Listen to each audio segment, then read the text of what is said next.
This is where we're looking to train that stretch shortening cycle under bodyweight actions. So we're going to go through a group activity first, where we're just literally all doing counter movement jump together. Hands on hips, we dip down, drive up into that counter movement jump, and then just making sure we're getting that solid landing. Load up your hips as much as you can, get that full hip extension, nice and tall at the top.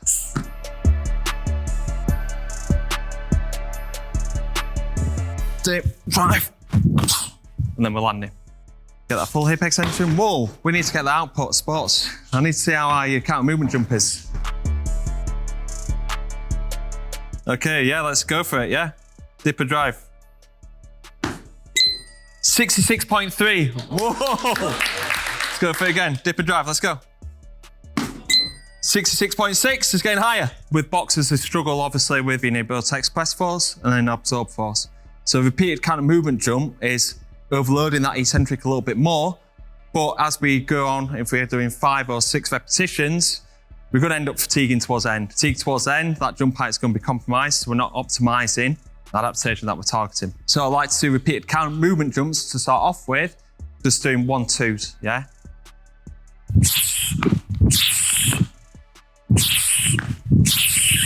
Okay, so we're flying into that first one, full hip extension, we're dropping in, landing, absorbing that force, and then reproducing that as fast as we can.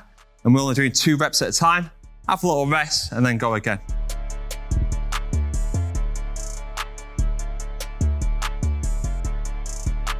See what the difference is. 2, 3, 4, 5.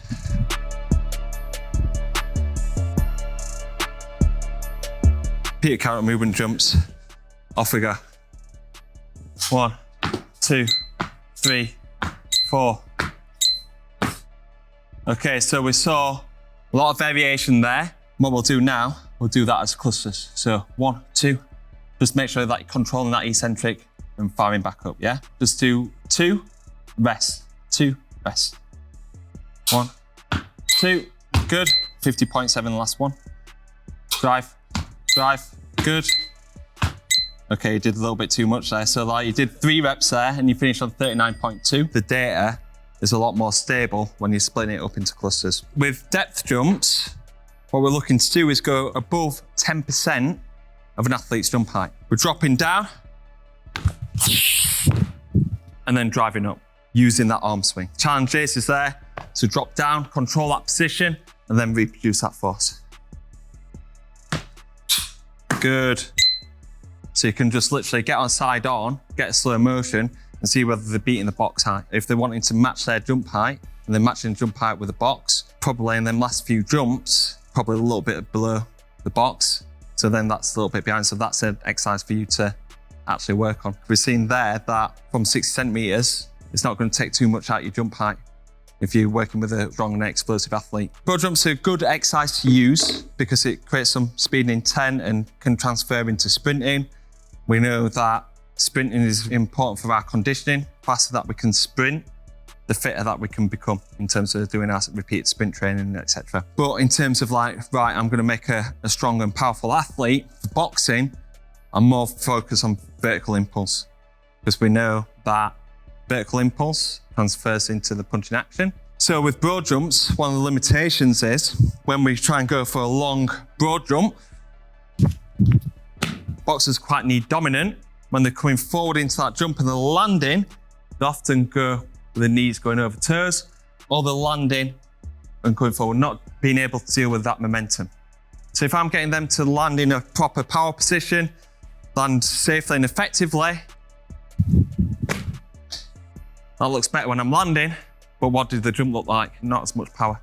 So what we're trying to do, we're trying to optimize the adaptation and being able to produce force. Altitude landing into a broad jump, drop, and drive into that broad jump.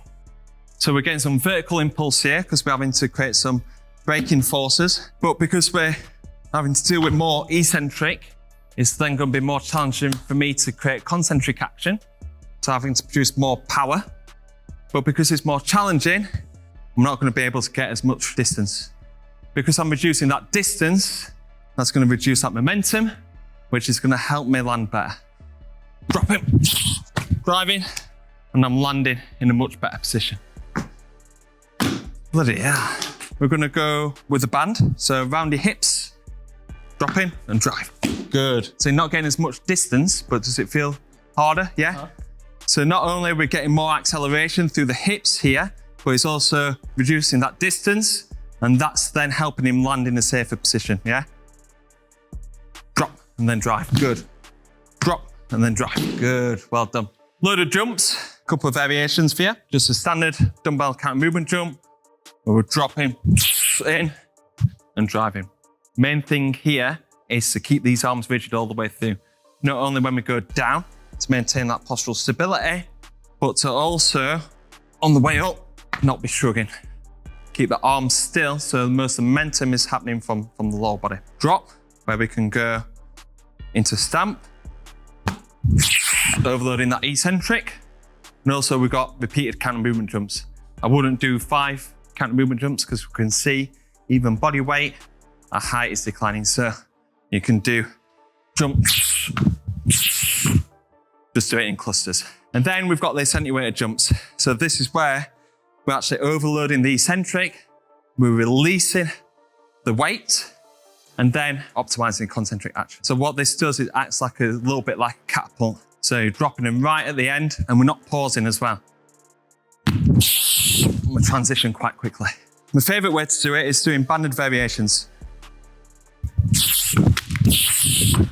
What we found was better jump heights happened when you gave 100% maximum effort into the first one, obviously 100% maximum effort into the second one, but that 100% max effort on the banded is going to go around about 50% of your jump height. 30.4, 48.4. Nice, good.